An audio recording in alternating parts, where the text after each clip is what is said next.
Hello everyone, a very good evening to all of you. I'm Shahid Khan and you are watching Wings Se Quran. So dear students, we have started a video series on Indian polity in which we are trying to cover the general topics of Indian polity from all exams perspective.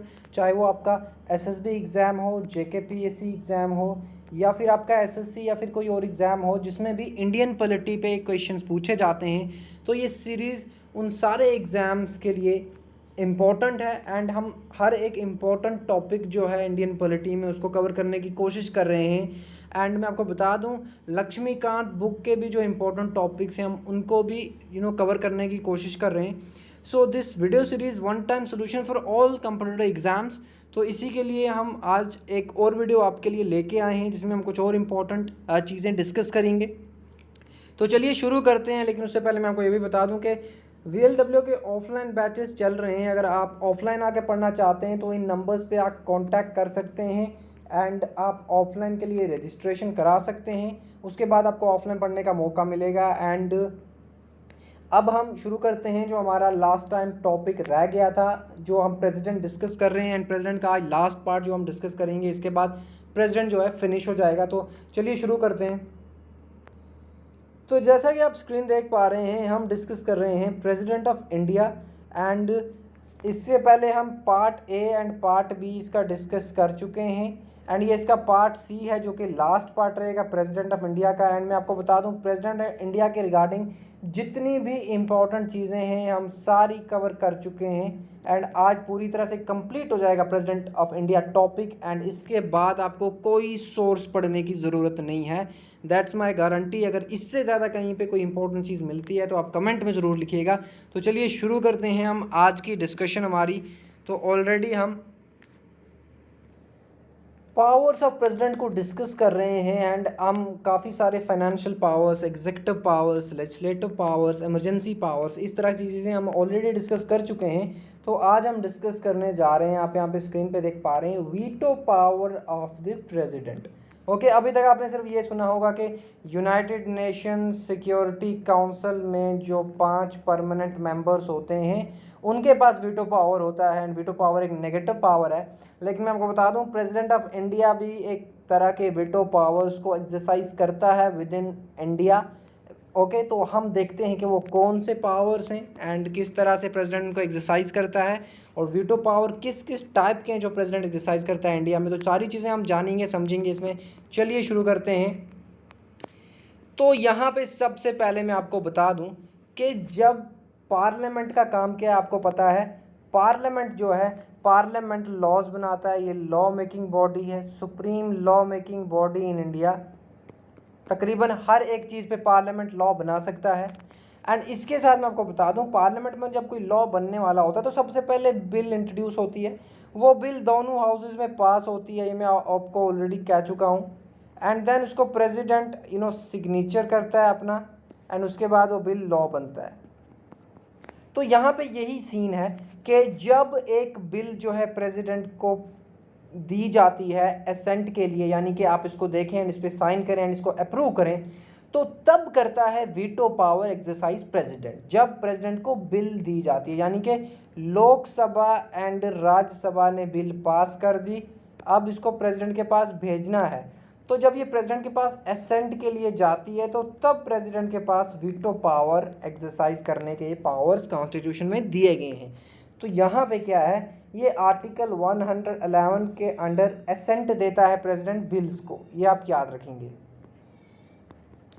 And यहाँ पे आप याद रखेंगे कि president के पास 3 choices होती हैं, या तो ये असेंट दे देगा बिल को, या तो ये बिल को पास कर देगा। असेंट देना मीन्स पास कर देना, या तो ये बिल को विद होल्ड करेगा, यानी कि असेंट को कुछ टाइम के लिए रोक के रखेगा, पॉज रखेगा असेंट अपनी पे। एंड तीसरा होता है ये रिटर्न कर देगा बिल को, ठीक है। अगर वो मनी बिल नहीं है, मनी बिल रिटर्न नहीं कर सकता प्रेसिडेंट, क्योंकि मनी बिल प्रेसिडेंट की रिकमेंडेशन के बाद ही इंट्रोड्यूस की जाती है। तो जब ऑलरेडी प्रेसिडेंट ने रिकमेंड किया हुआ है तो प्रेसिडेंट क्यों वापस भेजेगा मनी बिल को। तो इसीलिए मनी बिल रिटर्न नहीं हो सकती। अगर बाकी कोई बिल है तो वो उसको रिटर्न कर सकता है प्रेसिडेंट। एंड क्यों करता है रिटर्न प्रेसिडेंट? ताकि पार्लियामेंट उसको रिकंसिडर करे, फिर से देखे कि इसमें कोई चेंज तो नहीं लानी है। लेकिन अगर पार्लियामेंट फिर से उस बिल को इंट्रोड्यूस करता है एंड पास करता है दोनों हाउसेज में, उसके बाद प्रेसिडेंट के पास कोई चॉइस नहीं रहती, he must give his assent. फिर उसको एसेंट देनी होती है जब दूसरी बार बिल प्रेसिडेंट के पास भेजी जाती है। तो यहाँ पे जब मैंने आपको कहा कि प्रेसिडेंट क्या है, विद होल्ड कर सकता है एसेंट को, बिल पे जो एसेंट देता है प्रेसिडेंट उसको विद होल्ड कर सकता है। तो यहीं पे प्रेसिडेंट क्या करता है, वीटो पावर का एक्सरसाइज कर रहा है, यानी कि बिल को विद होल्ड कर रहा है एंड वीटो पावर को एक्सरसाइज कर रहा है प्रेसिडेंट। ओके, एंड यहाँ पे अब हम देखेंगे कि प्रेसिडेंट किस किस तरह से वीटो पावर को एक्सरसाइज करता है। ओके, तो यहाँ पे क्या लिखा है, thus the president has the veto power over the bills passed by the parliament, that is he can withhold his assent to the bills. तो किस किस तरह से विद होल्ड करता है अपनी एसेंट प्रेसिडेंट? सबसे पहले हम देखते हैं कि प्रेसिडेंट के पास 3 तरह के वीटोज हैं, absolute veto, suspensive veto and pocket veto. ये 3 तरह के वीटो पावर्स जो हैं इंडियन प्रेसिडेंट को दिए गए हैं। एंड सबसे पहले इसमें हम देखते हैं कि भाई एब्सोल्यूट वीटो क्या होता है। तो एब्सोल्यूट वीटो की जब हम बात करते हैं तो यहाँ पे प्रेसिडेंट क्या करता है, अपनी एसेंट को सिंपली विद होल्ड कर देता है। जब पार्लियामेंट कोई बिल इंट्रोड्यूस करता है, दोनों हाउसेज में पास होती है, प्रेसिडेंट के पास जाती है एंड सिंपली प्रेसिडेंट अगर अपनी बिल को, यानी कि उस बिल को विद होल्ड करेगा अपनी एसेंट, यानी कि एसेंट नहीं दे रहा है, so that is withholding the assent and that is absolute veto. So this is absolute veto of president, यानी कि वो बिल जो आती है उसके पास उसको विदहोल्ड कर देता है, अपनी एसेंट को रोक देता है। एंड आप याद रखें, जब प्रेसिडेंट विदहोल्ड करता है अपनी एसेंट नहीं दे रहा है बिल को, तब क्या होता है, बिल लैप्स हो जाती है एंड फिर ये एक्ट नहीं बनता। ठीक है, अब दूसरी चीज़ हमारे पास है सस्पेंसिव वीटो। सस्पेंसिव वीटो की जब हम बात करते हैं तो इसमें क्या होता है कि जब प्रेसिडेंट के पास जो है बिल भेजी जाती है, प्रेजेंट की जाती है प्रेसिडेंट के सामने बिल को, तो प्रेसिडेंट क्या करता है, प्रेसिडेंट रिटर्न करता है बिल को रिकंसिडरेशन के लिए। यानी कि यार इस बिल में कुछ प्रॉब्लम है, आप एक बार फिर से रिकंसिडर करो इस बिल को कि इसमें कोई अमेंडमेंट या फिर चेंजेस लाने की ज़रूरत तो नहीं है। ठीक है, इस तरह के वीटो पावर को हम कहते हैं सस्पेंसिव वीटो, कि जब बिल को रिटर्न करता है प्रेसिडेंट। एब्सोल्यूट वीटो क्या था, जब बिल की एसेंट को विद होल्ड करता है प्रेसिडेंट। तो यहाँ पे रिटर्न कर रहा है प्रेसिडेंट। तो रिटर्न में क्या होगा, अगर बिल फिर से पास होती है, if the bill is passed again, फिर पार्लियामेंट क्या करेगा, पार्लियामेंट दूसरी बार फिर से बिल प्रेसिडेंट के पास भेजेगा, दोनों हाउस में पास करके।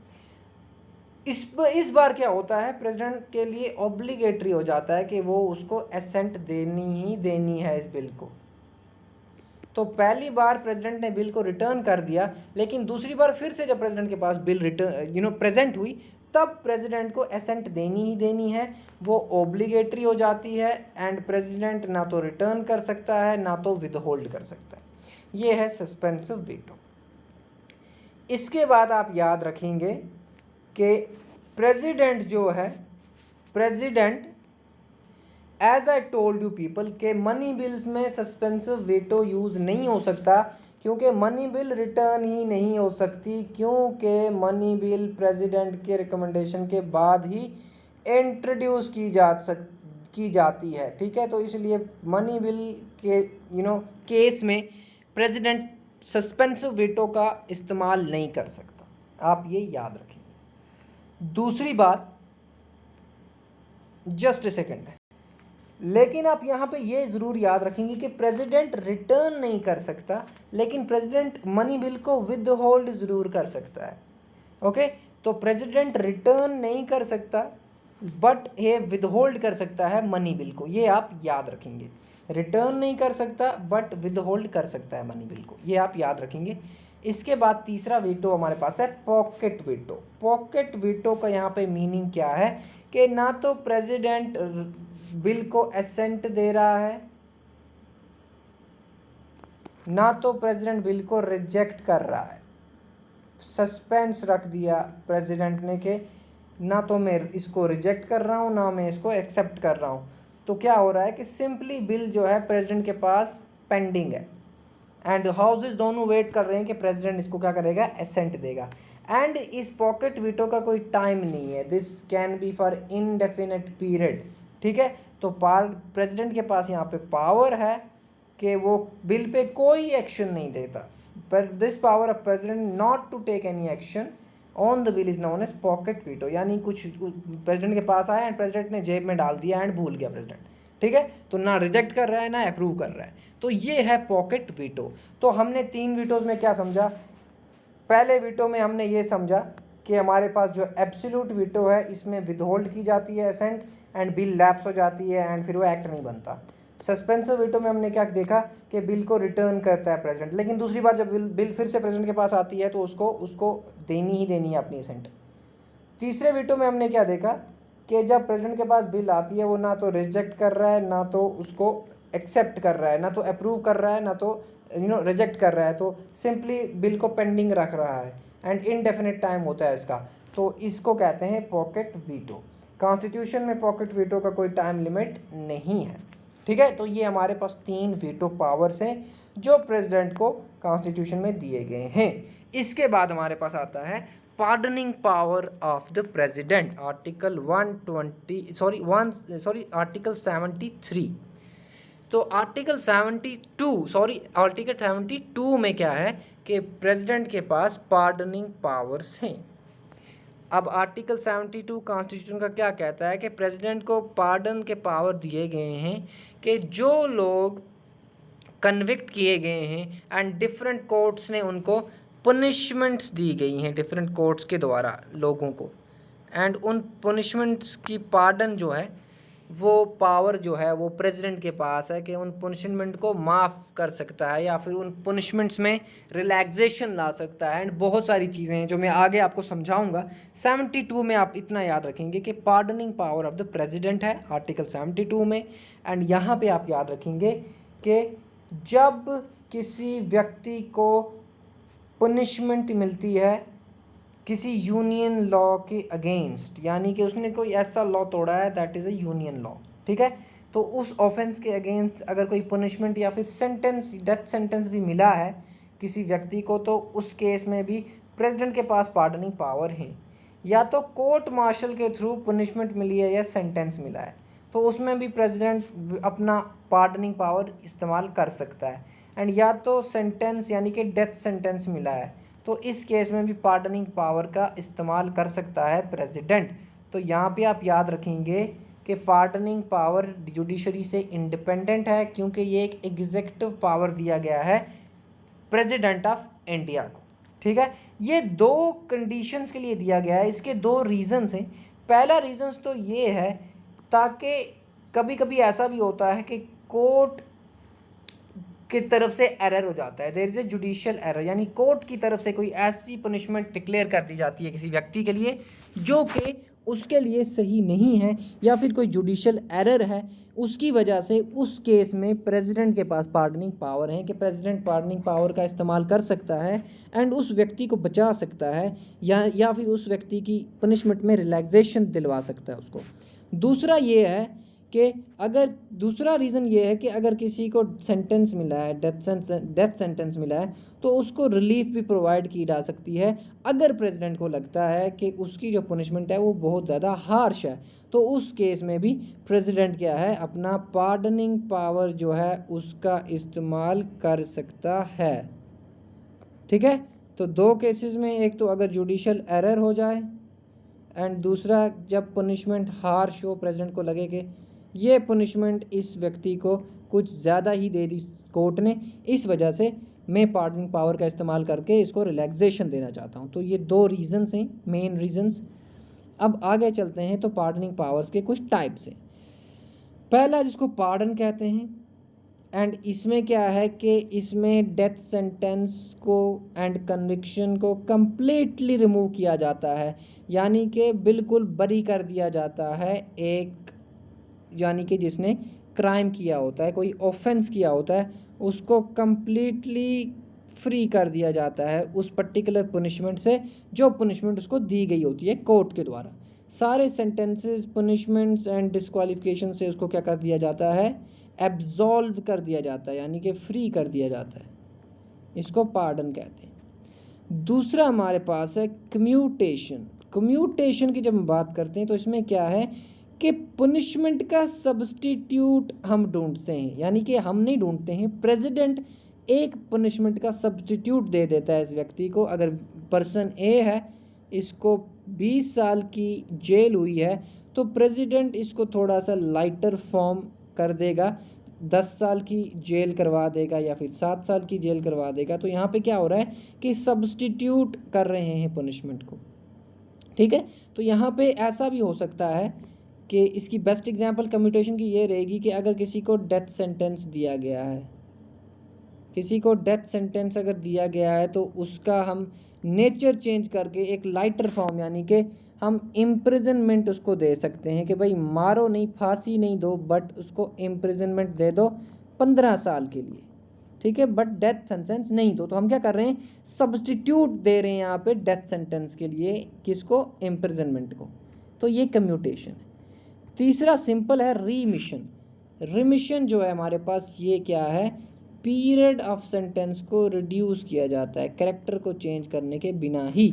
अगर किसी को पूरी लाइफ के लिए इम्प्रिजनमेंट दी गई है कोर्ट के द्वारा, तो रिमिशन में प्रेसिडेंट क्या करेगा, इसको 10 साल की ही पनिशमेंट देगा, 10 साल की ही इम्प्रिजनमेंट देगा, लाइफ इम्प्रिजनमेंट के बदले 10 साल की इम्प्रिजनमेंट। तो यहाँ पे क्या है, पीरियड ऑफ सेंटेंस जो है उसको रिड्यूस कर रहा है प्रेसिडेंट। इसके बाद एक और हमारे पास है रेस्पाइट, जो कि हमारे पास है कि हम क्या करते हैं, एक लेसर पनिशमेंट अवॉर्ड करता है president in place of original award, यानी कि एक ओरिजिनल पनिशमेंट के प्लेस पे एक दूसरी पनिशमेंट दी जाती है।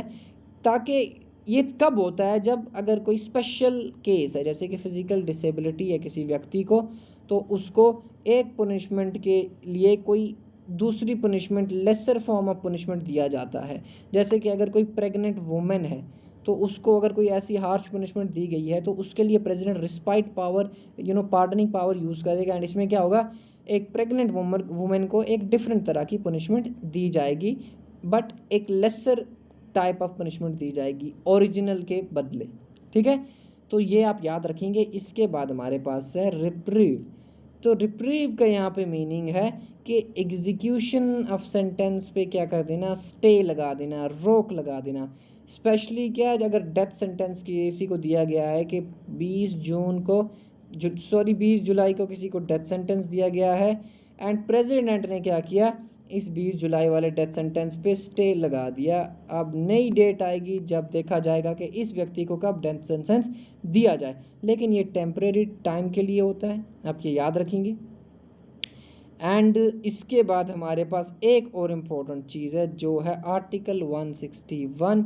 इसमें क्या है कि जिस तरह से प्रेसिडेंट को पावर है पार्डनिंग के, इसी तरह से गवर्नर को भी स्टेट में पार्डनिंग पावर हैं, बट गवर्नर के पार्डनिंग पावर डिफरेंट हैं दो केसेस में।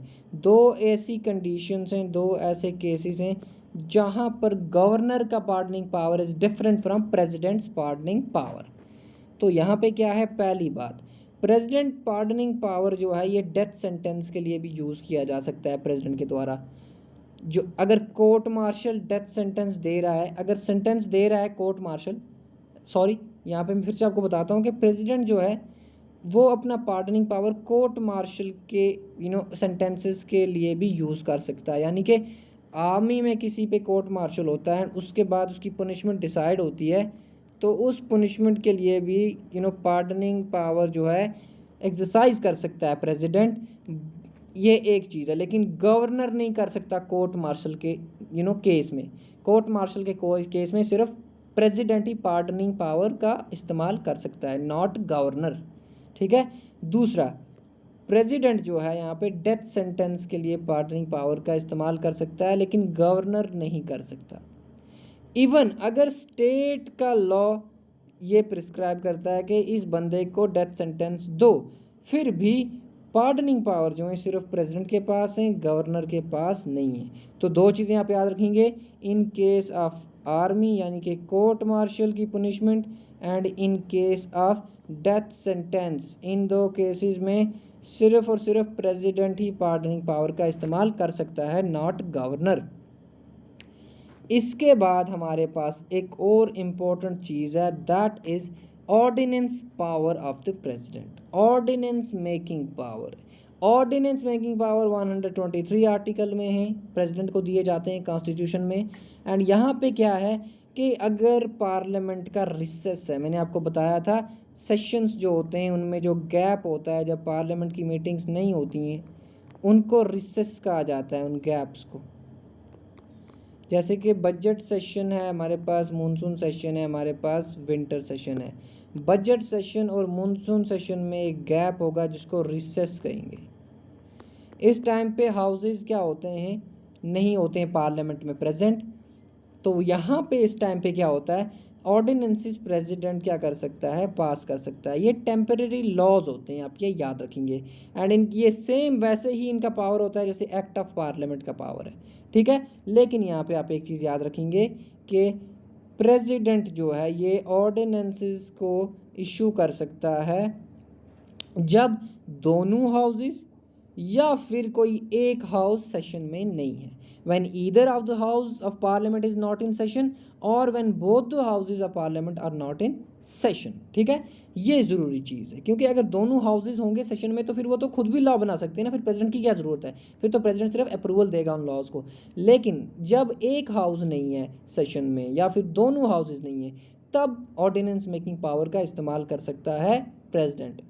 एक बात यहाँ पे याद रखेंगे। दूसरी बात, he can make ordinance only when he is satisfied, जब प्रेसिडेंट को लगता है कि ज़रूरत है, नेसेसरी है कि ऑर्डिनेंस पास किया जाए इमिडिएटली, तब कर सकता है।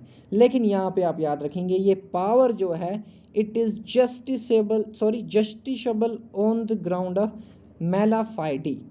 ये मेला फाइडी क्या है, ये टर्म जो है यूज़ की गई है, इसका यहाँ पे मैं आपको मीनिंग बताता हूँ कि अगर प्रेसिडेंट किसी गलत इंटेंशन से क्या कर रहा है, ऑर्डिनेंस मेकिंग पावर का इस्तेमाल कर रहा है, ठीक है।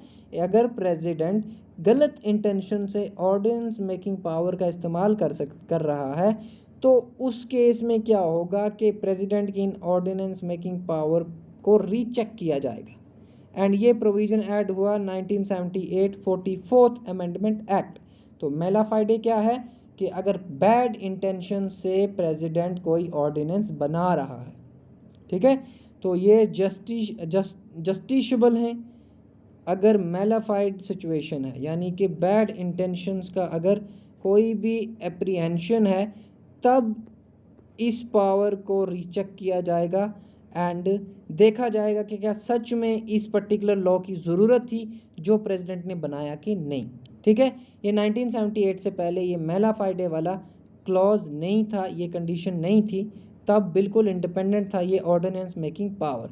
एंड ये क्या था कि प्रेसिडेंट की सेटिस्फैक्शन ही सब कुछ डिसाइड करती थी। अगर प्रेसिडेंट को लगता है कि भाई ये सेटिस्फाइड हूँ मैं, ये लॉ बनाना चाहिए, ये ऑर्डिनेंस बनानी चाहिए इस टाइम पे, तो उस टाइम पे प्रेसिडेंट फिर ऑर्डिनेंस बना देता था, ऑर्डिनेंस को पास करता था। बट 1978 44th अमेंडमेंट के बाद ये मेला फाइडे ग्राउंड्स पे क्या है, प्रेसिडेंट का ये सेटिस्फैक्शन जस्टिशेबल है, यानी कि इसको रीचेक किया जा सकता है कि क्या सच में प्रेसिडेंट ने किसी नेसेसरी कंडीशन के लिए ऑर्डिनेंस बनाया या फिर अपनी किसी गलत इंटेंशन की वजह से बनाया। I hope this is clear.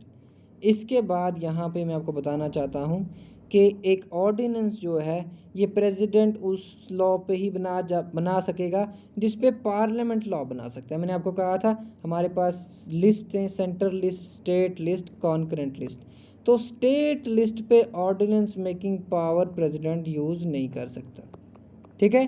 सिर्फ centre list and state list, सिर्फ concurrent list and centre list पे ऑर्डिनेंस इश्यूज कर सकता है प्रेसिडेंट, ठीक है, नॉट उन सब्जेक्ट्स पे जो स्टेट लिस्ट में दिए गए। दूसरी चीज़, ऑर्डिनेंस जो है ये क्या है, ये उसी तरह है जैसे एक पार्लियामेंट का एक्ट होता है। आप ये याद रखिए।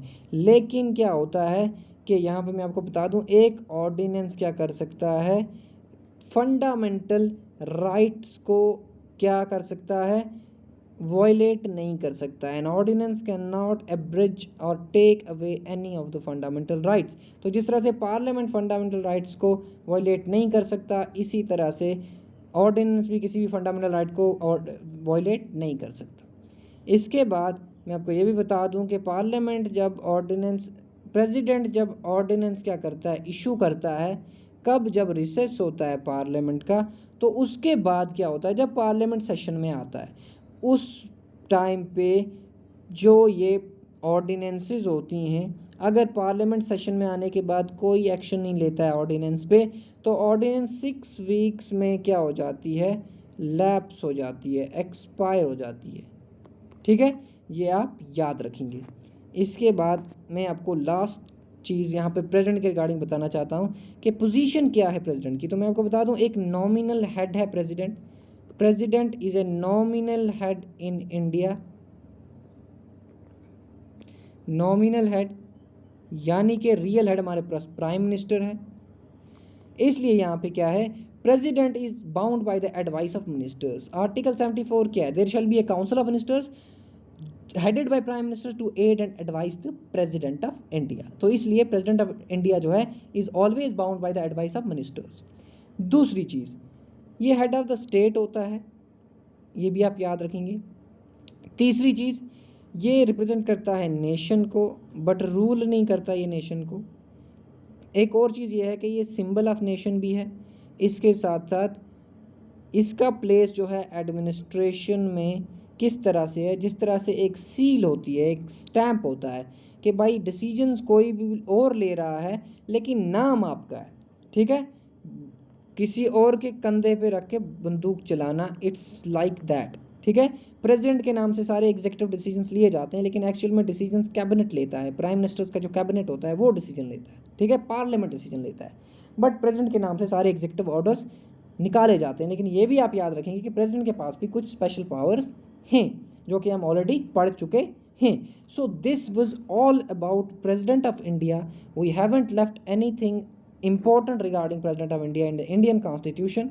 सो ये PDF आपको मिल जाएगी आज ही टेलीग्राम चैनल पे। मैं आपको बता दूं, जब JKPSC का एग्ज़ाम होगा तो तब आप देखना इस सीरीज़ में से कितने क्वेश्चन पॉलिटी में पूछे जाएंगे। That is my confidence, and मैंने देखे हैं JKPSC के पेपर्स। तो मैं आपको ये भी बता दूं कि JKPSI का भी एग्ज़ाम फिर से होगा, एंड उसमें अच्छा खासा सिलेबस है पॉलिटी का। तो ये सीरीज़ बहुत इंपॉर्टेंट है। एंड इसके अलावा और भी SSC के जो भी एग्ज़ाम्स हैं, तो पॉलिटी के क्वेश्चन जहाँ भी आते हैं, ये सीरीज़ बहुत इंपॉर्टेंट है, आप इसको ज़रूर देखें। And till then, good bye, take care and keep commenting. Thank you so much for watching wings Ek उड़ान।